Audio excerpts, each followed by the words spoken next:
How's it going, guys? Welcome back. The very first thing I want to say before we even start this video is I repeat, this is not a video meant to negatively depict the game or bash EA by any means of the stretch of the imagination. It is simply what I want to call a social experiment. I want to call it a social experiment type of video because, you know the social media internet world works, however you want to say that is, a few people start doing something, then a lot of people start doing it, and everybody jumps on a bandwagon. It becomes the quote-unquote cool thing to do, and over the last few years, it's become very, very popular, and what I would say the quote-unquote cool thing to do is go out there, and anytime there's something wrong with an NHL game once it comes out, oh, bring it back where the beta was. The beta was perfect. Switch it back to the beta. Just give us everything the beta had, the game would be perfect. Now, that's not me saying there wasn't great things about the beta, but I've always noticed there are flaws in a beta. Obviously, there's gonna be flaws in a beta. That's the goal of the beta, right? Beta, there's gonna be flaws because it isn't the full game. It's not complete. They're looking for feedback, make the game better. But it feels like to me it's gotten to the point where we just blame the beta on everything when the game's bad. Kind of like how we blame Ice Toad every time we lose. Oop, I didn't say that. Or kind of like Frostbite. Oh, no, well, you stop it. You stop talking right now. You're gonna make the internet very, very unhappy. Regardless, this might seem like a little weird of an experiment, but I think it could be very important when it comes to giving feedback once the game comes out in order to improve the game from there on out. Because let's be completely honest, we got the beta back last year in NHL 19 because everybody complained about it. Let's get the beta back, beta back, and everything will be fine. We get the beta back and people are like, this ain't the beta, which there might have been some differences, but it was like, you know what? No, this was a problem in the beta. So today I wanted to go over some of the major problems that were in the beta. Now, do not get me wrong. There were a lot of things I liked right in the beta. The puck pickups, the face-offs, the skating felt better. I liked the goaltenders better. There was a lot of good things in this beta. So do not let this, like I said, don't let this be a negative video towards the game. I think there's a lot of good things, but this is more of a let's portray some of the bad things for why this beta could not be the end game product for an EA game, and without it, without us losing our mind here. So we're gonna point out some of the problems with the beta. We're gonna see if EA fixes them. Again, maybe this is a good feedback thing. We can look back and say I agree, or you can say some of the things down in the comment section below where you thought there was problems in the beta. That's actually something I'd like to see everyone do. I want to see people in the comment section, say some things you love about the beta, say some things you like about the beta, and again, maybe we come back to this video, maybe we don't, but I think it would be cool if we could, come back once the game comes out, maybe go look at your old comment and say, let me see what I liked about the beta and what I didn't like about the beta. Was this in the beta? Wasn't in the beta? Just for a good time, right? So before we start, I do want to say this though, before we go down this list of stuff that I thought was a problem in the beta. The gameplay in every single game mode is different. Something I don't think we pay much attention to is we play online versus in the beta. Online versus has a whole lot different gameplay than in HUT. In HUT, you're using players, they're faster, they're stronger, they're more powerful shots, more accurate shots, their defensive ability. Everything else is so much better because their overalls are so much better. So there's always going to be that field difference. Same can be said for ESHL. The gameplay tuner is, it's different than the one that you're going to get in HUT compared to ESHL. That's kind of like why you seen last year when the AIs were tuned in ESHL, or not in ESHL, but they was tuned in HUT, and you went to ESHL, they're still super aggressive and stuff. Different tuners. Why? I really don't know why they're different. It might have something to do with the fact that when you play ESHL, you play with 80 overalls, we play with HUT, you play with 99 overalls, so you kind of have to balance that out, I guess. Like I said, I'm not a game programmer. That's just me, wishy-washy and stuff. Number one on this list is hitting. I'll tell you right now, I'll personally walk to each and every one of you's houses, buy you $100 in HUT packs if hitting is not the number one complaint gameplay-wise when the game comes out, if it doesn't get tuned from the beta. Here's the thing with hitting. When I personally played, ESHL, I didn't notice it as much. In fact, guys seem to level guys quite often, and you'll read that on Twitter, and you'll read that in feedback and stuff as well. People are like, I loved the hitting. I loved it.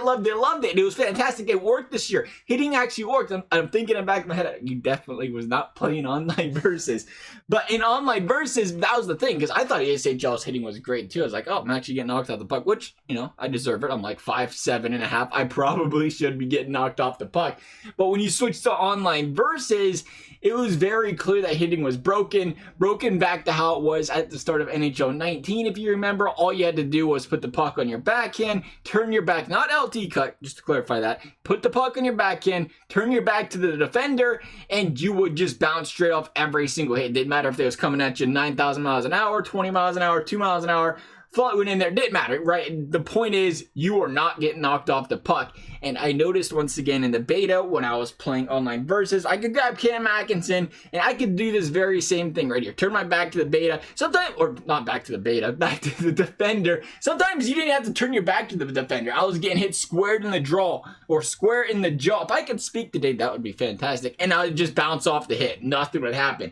And if that's the case, I mean, obviously, you should probably get knocked off the puck if you walk right into a hitter. You should probably get knocked off the puck if you're using a guy that's 5'7" like Atkinson and somebody that's like 6'7" is coming up from behind and trying to knock you off, or not from behind, from the side or something, trying to knock you off the puck.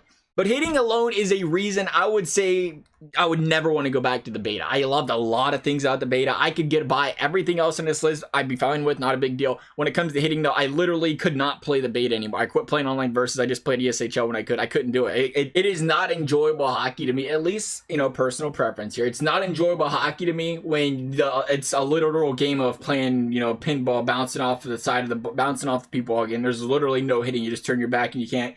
You almost completely lose your ability to play defense, especially when, you know, the guys start LT cutting and this and that, and you can't stick lift and da. Poke checking works better sometimes it doesn't. But we'll get to that here in a second. But going next up here on our list is goalies. Now, goalies. I love them. Personally, I'm a big fan. You can't red line as a goalie. You can't sit on the red line. You'll get sniped. That should happen. Don't sit on the red line if you don't want to get sniped from a distance, right? And at the same time, if you are a computer goalie, they are doing better with learning and stuff, where if you're going to go out there and try to short side, clear out the point, they're going to go out there and challenge you. They're going to read that you're going to shoot it, and they're going to stop that. The short side does not go in near as much this year. And personally, again, I love that. But again, I feel like that is going to be a complaint this year. People are going to be like, oh, the goalies. I don't like the goalies because I can't score the short side. That is a lot of the beta, or a lot of the gameplay complaints in general you'll learn is, you know, when you get... Some of the gameplay complaints are just people that are a little bit upset that their way of scoring does not work anymore. I feel like the short side was a very, very popular way to score. So I'd expect that to be something that is a quote-unquote problem in the beta. I love it. Like I said, I love the goalies this year. But it will most definitely be something that gets looked back as a problem once the game gets started. That's why it makes the list. Finally on our list is poke checking. This is just gameplay stuff as well. I mean, if you want to bring up scoreboards, long replays. Personally, I'm starting to get used to the scoreboard. It's just a matter of not being able to getting used to looking down instead of up, which I still don't do, honestly, but it's not bothering me that much. The flashy little power play thing might be a little bit there. The long replays, though, in intermission is a jello. I think that's an easy fix. You know, just hit the little A, or put a little A button tune in there. But going back to our last thing on the list for gameplay, and that is the poke checking. Now, the poke checking, it's kind of, I don't really know how to explain it. Hit or miss, maybe? Because there are cases now in this game where you poke check and the puck goes, like, it actually poke checks. It goes farther away. It's like, oh, great, I got a full poke, puck made some distance, so on and so forth. But you're still having the poke checking problem. Maybe even worse, I don't know. You could tell me if you play defense a lot too, is entering the zone defense. Like when the guy's skating straight at you, it's still a big problem. Or if you poke check there, it seems to go right back on their stick. Or if you stick lift there, it seems to go right back on their stick. And an even bigger problem is when they start LT spamming, L2 spamming, whatever you want to call it. Not backwards, not turning their back to you, but just spamming it to get that little extra like twitchiness in you. It becomes next to impossible to poke check that guy. Even if he's poke checking, like he's going right through your stick, the puck will go, you know, it'll like, oh, ting. Hit the puck, hit the stick. You could hear the little stick check noise. You could hear it move the puck. But physically, the puck just continues to go right back on that guy's stick instead of, you know, bouncing off through the boards or bouncing in a completely different direction, as it should. So if there is something with the defensive mechanics, that is definitely a big problem for defensemen. It is, I don't take a lot of penalties. I always tell people this. I'm not a big penalty taker. I was never a spam poke checker. But I was usually pretty, I guess I would say, accurate with this poke, not spam poke checking, but the poke checking as a defenseman playing D-men and like ESHL and stuff.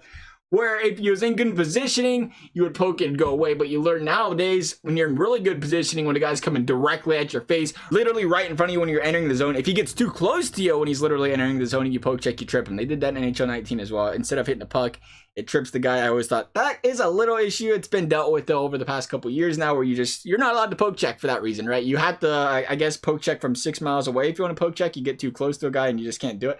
I don't really understand that case. The poke checking, though, is the last major issue I think we might run into this year. Like I said, I'd like to hear some other things people are having problems with. Maybe we hear something about the animations. I think they are a little bit slow right now to an extent, but it's animations. It's got to get worked on, right? Like, I completely understand why there might be a bug or two in some of the animations because it's brand new to the game. They'll tune some of that stuff to make it better, I think.